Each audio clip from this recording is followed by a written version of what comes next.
పావురాళ్ళు పెంచితే నష్టం జరుగుతుందా? Yes, అయితే సరే ఇప్పుడు నేను అక్కడికి వస్తాను. ఇప్పుడు దీనిపైన కొన్ని రిపోర్ట్స్ కూడా ఉన్నాయి, మీరు కూడా చెక్ చేసుకోవచ్చు, ఎవరైనా చెక్ చేసుకోవచ్చు.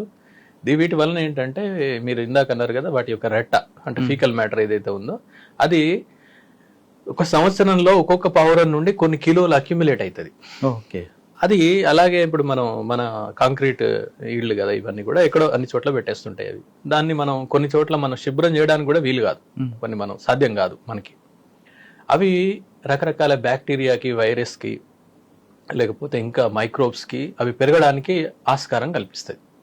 పెరగడం వలన అది అక్కడ చుట్టుపక్కల ఉన్నటువంటి ప్రాంతం అంతా పొల్యూట్ అయ్యే ఛాన్స్ ఉంటుంది. దాని నుండి అది గాలిలో కలిసి లేకపోతే ఇతర మార్గాల ద్వారా మనకు చేరి కొన్ని ఈ శ్వాసకోశ సంబంధమైన సమస్యలు అయితే వస్తున్నాయి. క్యాన్సర్ లాంటిది కాదు కానీ శ్వాసకోశ సమస్యలు వస్తున్నాయి, వచ్చాయి. అది నిర్ధారణ కూడా అయిందనమాట. ఎలర్జీ కూడా వస్తుందంటారు వాస్తవం అంటే? ఎస్, అయి ఉండొచ్చు. కానీ ఈ ఉబ్బసం లేకపోతే వీటికి సంబంధించి బ్రీత్ సంబంధించి మాత్రం కొన్ని ఇష్యూస్ వచ్చాయి దాని వల్ల. కానీ మరి వాటిని పెంచకుండా ఏం చేయాలండి అసలు? వస్తుంటాయి. ఎస్, వాటికి మనం ఏంటి ఫీడింగ్ అనేటువంటిది ఇవ్వకూడదు, అవసరం లేదు. ఫీడింగ్ ఇవ్వకపోయినా వచ్చి ఉంటాయి. ఆ కిటికీలను చూడగానే కొంతమంది ఆడవాళ్ళు అయ్యో పాపం అని దానికి పెడతారు. పాపం ఏం లేదు అక్కడ. అదేంటంటే నేచురల్ గా బతకాలి. అది నేచురల్ గా ఇప్పుడు ఫర్ ఎగ్జాంపుల్ కోతుల విషయమే అనుకోండి.